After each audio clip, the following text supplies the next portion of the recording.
Welcome to the HbyJ way, the HbyJ way. I'm your host, Harley J. Let's jump right in. Okay, what's up? Welcome back to the Harley J Way podcast. We are here with My name's Lawrence Gray. Happy to be here. Lawrence. Tell the audience about yourself. Who are you? What do you do? Well, first things first, it is a pleasure to be here, Harley. It was great Yeah. to meet you at the Beat Battle. You are an incredible young creator, and it's my absolute pleasure to be here.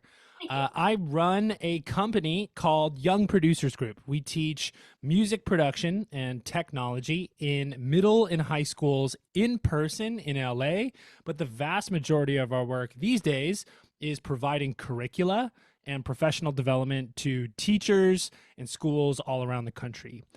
We basically show young people how to write original music in the styles that are relevant and meaningful in their lives.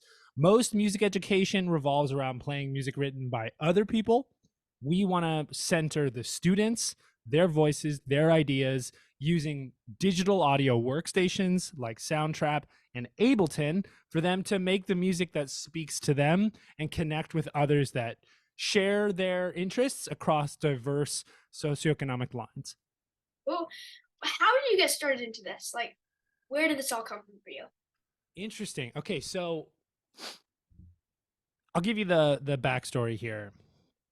I was studying music at NYU, and I'd been playing music for a long time.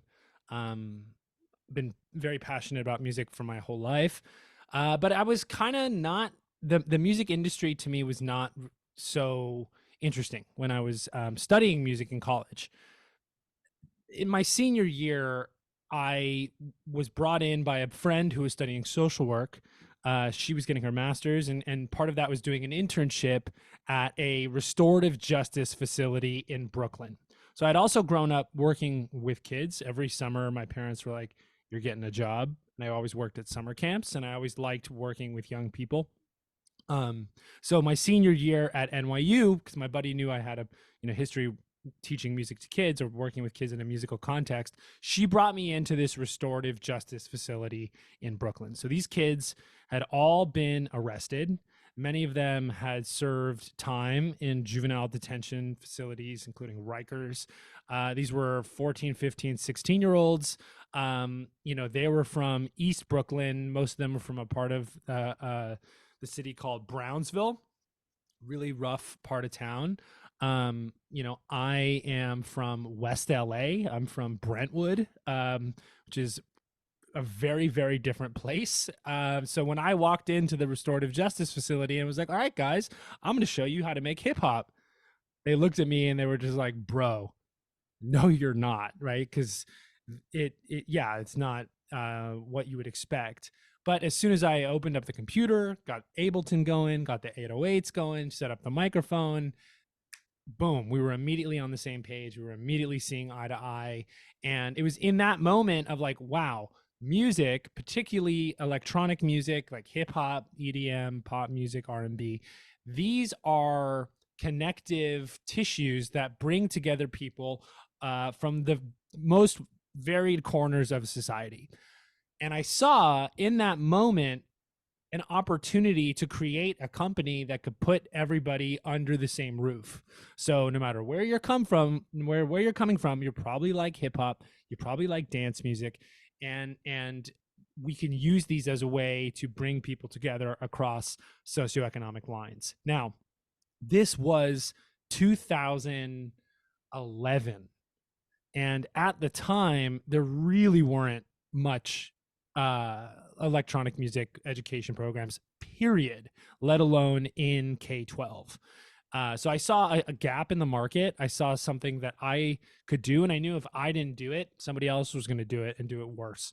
So basically, my senior year, I came up with the idea of Young Producers Group, went to UCLA to get a master's in education because I knew that if I was going to start a company, I would need to have some letters next to my name. I would need to have some credibility. So I got a master's in education from UCLA, graduated in 2013, and started YPG, started Young Producers Group that summer.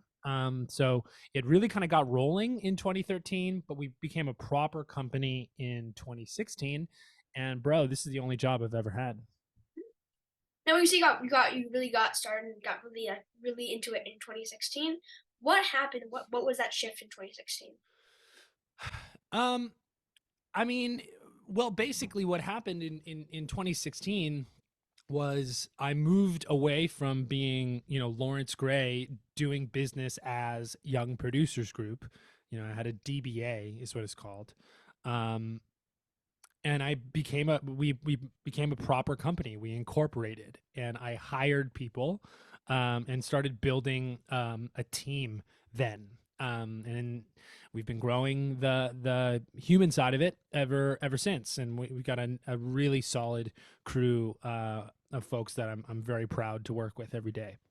Cool. So, for anyone who wants to create music or create a song or create whatever they want to create in the music space, how do you say someone should go and to get into that? What is the process of getting into that world and actually creating that first song?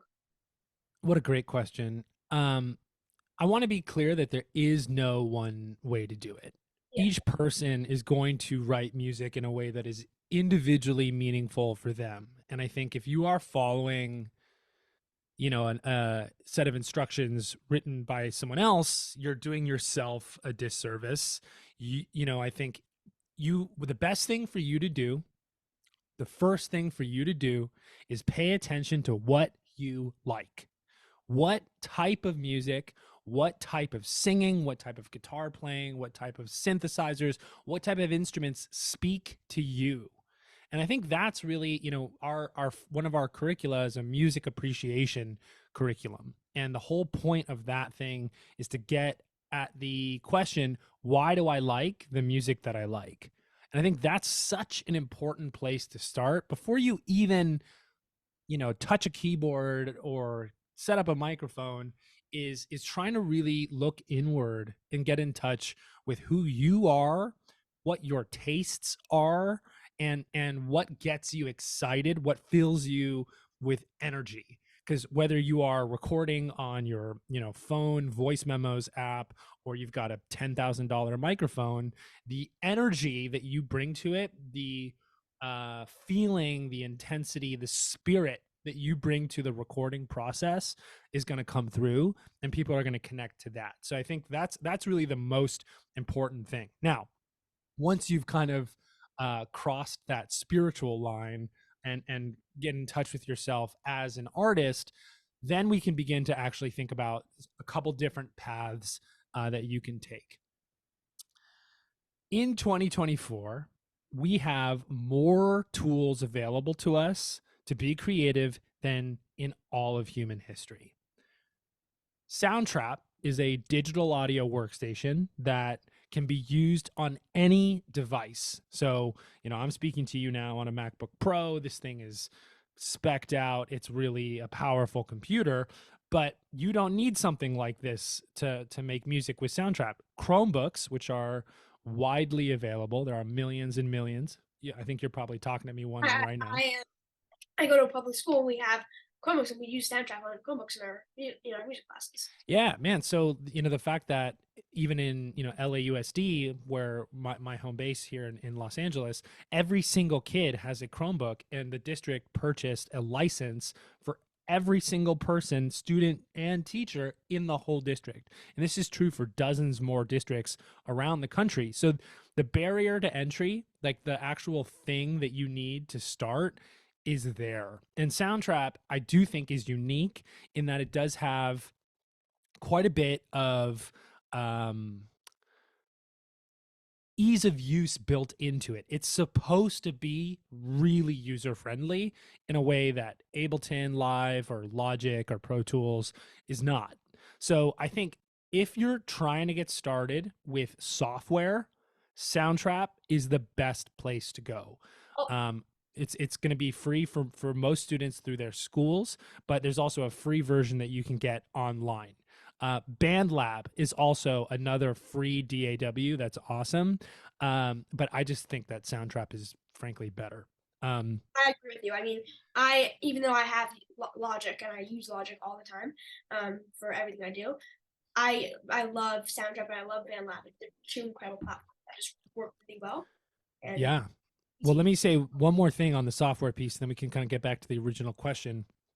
Ableton Live is a professional level digital audio workstation. It's a deeply powerful, super varied tool that you can do anything with.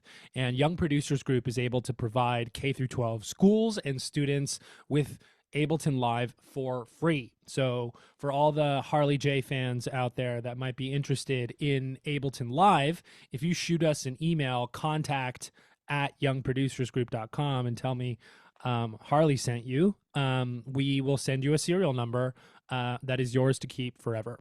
Ableton has done incredible stuff supporting schools and students through their Ableton for the Classroom initiative. So that's something to say. Now, how does somebody start writing music? The best answer is just start.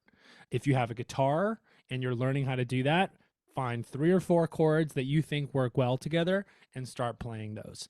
I've never been a singer. I've never been a lyricist, right? So that's never been my focus, is singing and writing lyrics. But for a lot of people, that's where they live. And that, I think, is a super, super low barrier to entry. All you need literally is a piece of paper and a pen or your, notes app, whatever, to get this stuff down.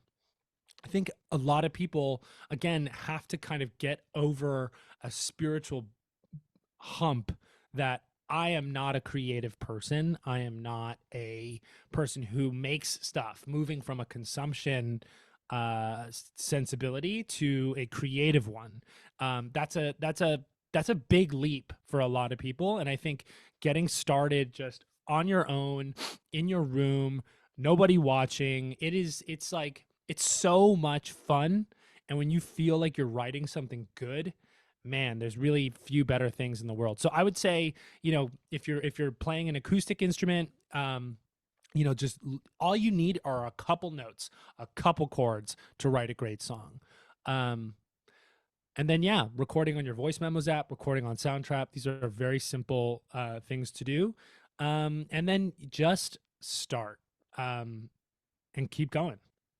So what I've noticed during this interview so far is that you're very passionate about music and this and all this and audio and sound songs. Truth. But where does that passion come from? Where does it come from in terms of you and what's the importance of music?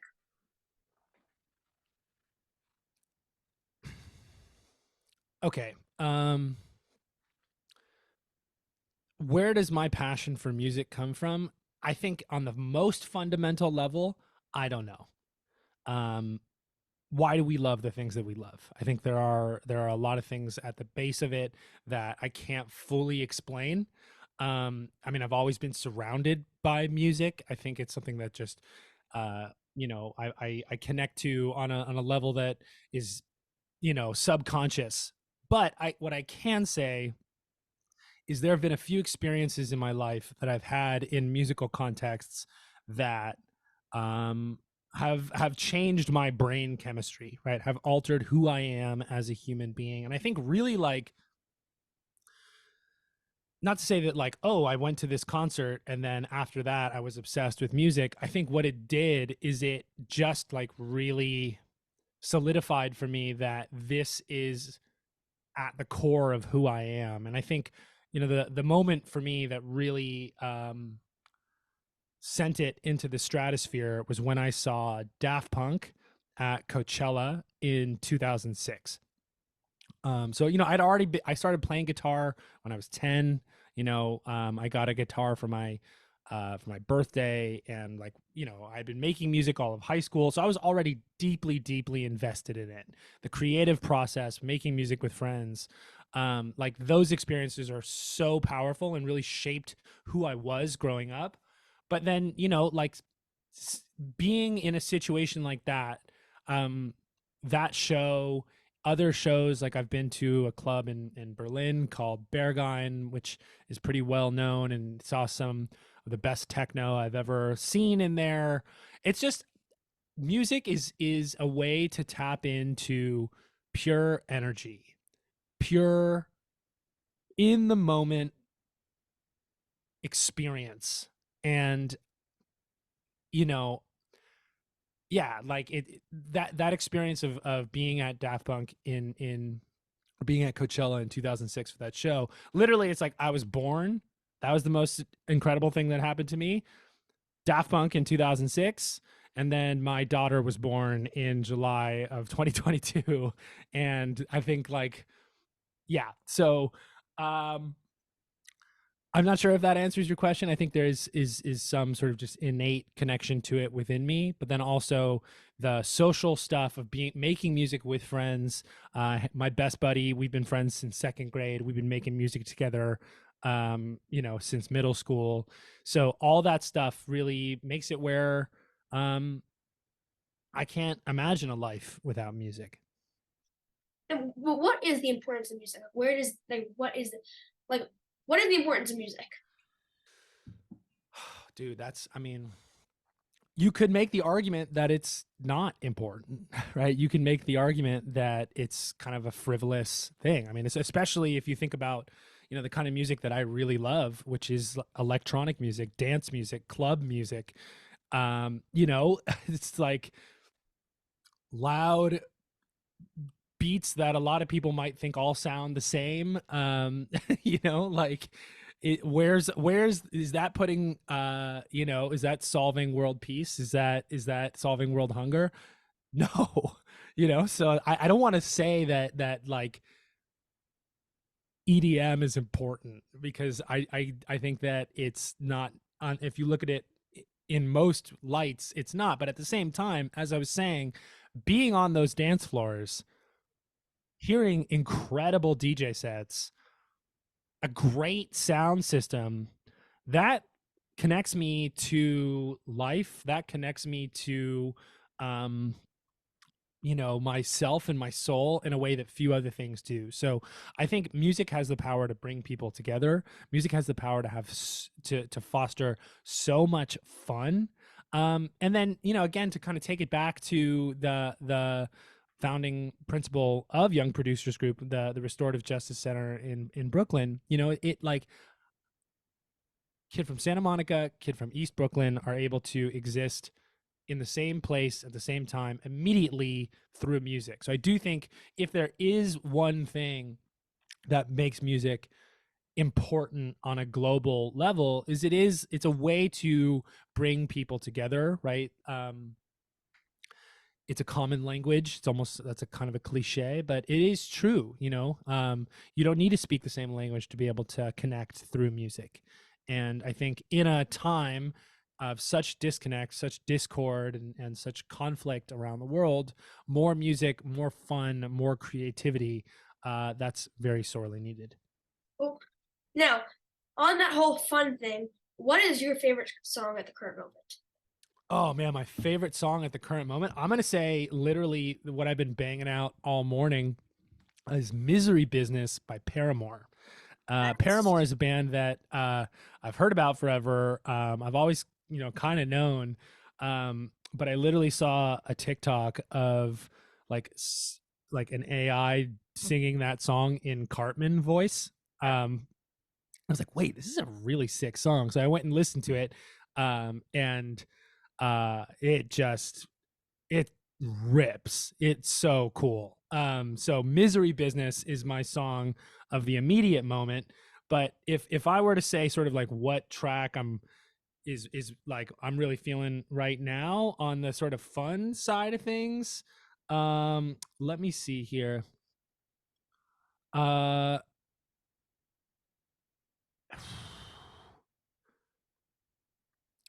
I mean, dude, there's so many. There's a producer DJ named Joel Corey that makes some very jumpin' club music. He has a track called Drinkin', that is takes a Chance the Rapper chorus and puts it in a club context. That's just like a very poppy, very fun, New Year's Eve celebratory kind of thing. So yeah, I'd say those two are really kind of where my head is right now. cool. Okay, this is a little controversial, but All Apple right. Music or Spotify? Oh, I'm Spotify purely. Yeah, I don't, Spotify is great with the algorithm. I think is awesome. I've found so much great music through Spotify, but I don't frankly feel a ton of allegiance to it. It's not, it's just where I landed. But I still have a hundreds of gigs iTunes library.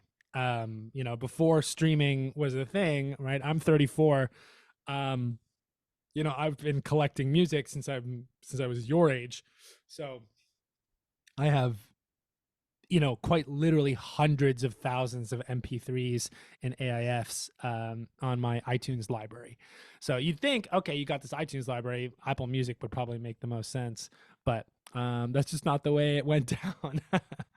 Okay, now so you use Spotify in terms of your Wrapped. Who was your top artist on Spotify Wrapped? um, I honestly don't remember. My obsession over the last couple years has been metal and country music. I'm actually wearing a shirt underneath this. This group here is called Tomb Mold.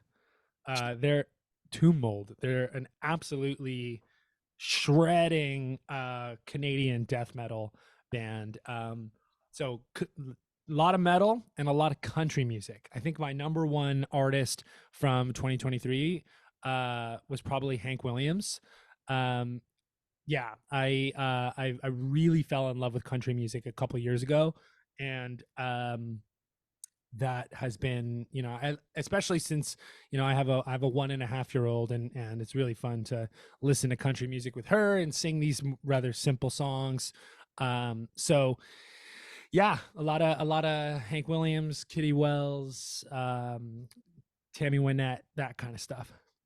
Now, what do you think of Taylor Swift? I mean, a lot of people say she's the best artist. Some people say she's the worst artist ever. There's so many different opinions about her.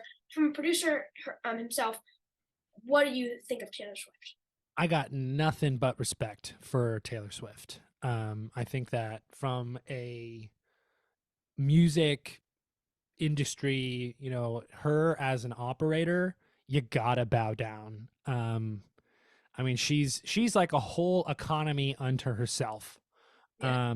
What she's been able to build from a business infrastructure is incredible. And while I might not be a big fan of her music, I respect her so much as a figure. I think what she's done to re-record her own albums so she can own the master recordings, super sick. Not, she's just not afraid. She is brave and confident, and doesn't take uh S word. So I think that she's a great role model for any young artist, but especially, young girls that want to take ownership and be their own artist and not be controlled. So all the respect in the world to Taylor Swift, even though I would not consider myself a Swiftie. So you don't consider yourself a Swiftie, but do you have a favorite Taylor Swift song? Trouble. Yeah, even though that's like a not very Taylor Swift kind of song, I love that song. I think that's a really great song, and I particularly like the version that puts a big goat scream in it. Have you heard that? I think I have, yeah. Yeah, if you just search, Taylor Swift Trouble Goat, you'll have a laugh. It'll be good. Okay, so final question of this entire interview. What Okay. is one piece of advice that you would give to anyone who is starting out in the music industry, more if they're like, kind of young, on the younger side, but even if they're on the older side, no matter their age, really, what is one piece of advice you would give?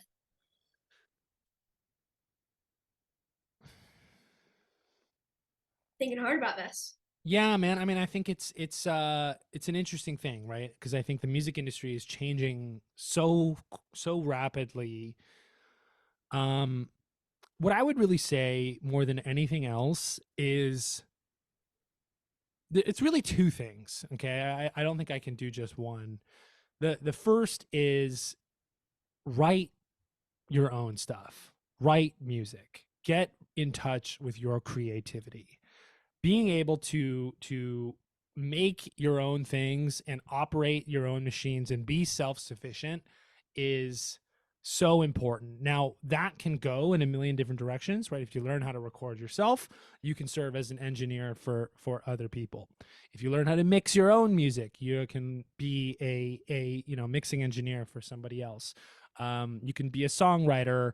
I think really getting confident in your own skills, developing your own skill set, I should say, beyond just the composition, but put in the time. No one's going to do that for you. I think, work really hard on developing your craft. And then the second piece is you can't do it on your own. Build a network. And I think this is it's an interesting thing, right? Because your friends, your network, your crew, that really matters from a career development perspective. So I would, I think the more that you can be developing a group of trusted allies, whether that's other artists or people that are more interested in the industry side, or just fans, people that think your music is cool. You can't, I think a lot of times producers, a lot of times artists, as they're working on their craft, lock the door, come out years later, and I'm like, I'm so sick, I'm so good at this, but then they're kind of a little island. The connections that you build, the network that you foster is going to be just as important as any of the skills that you develop. Yeah, and I think like don't fall out of love with it. Staying connected to the love and the joy of writing music is so important. Um, yeah, so I think really those two, and especially the third thing of keeping connected to that pure energy that I was talking about at the top. Um, if you're doing those things, I can say for sure that you're going to have a good time. Everybody's journey in the music world is unique, and I don't think that there is one path. It is each person is going to take their own journey. But if you're not good at what you do and you don't have a bunch of people around you that believe in you and want to work with you, that's kind of square one. So, um, well, Harley, thank you so much for having me on, man. This was really really fun. Yeah, same. You are such a, again, this talk about pure energy, that's you over there. I really respect what you're up to, and whatever Young Producers Group can do to support you and what you're doing, I'm into it. If I could just, before I go, plug a few things, Yeah. please, check us out. If you want to get free software, hit us up, contact at Young Producers Group. If you're interested in our curricula and stuff, head over to our website, youngproducersgroup.com. We're on Instagram, all at Young Producers Group. Again, my name is Lawrence Gray. And that's that, y'all. Happy 2024. Cool. Cool. Thank you for being here, and yeah, peace. Rock and roll. See ya.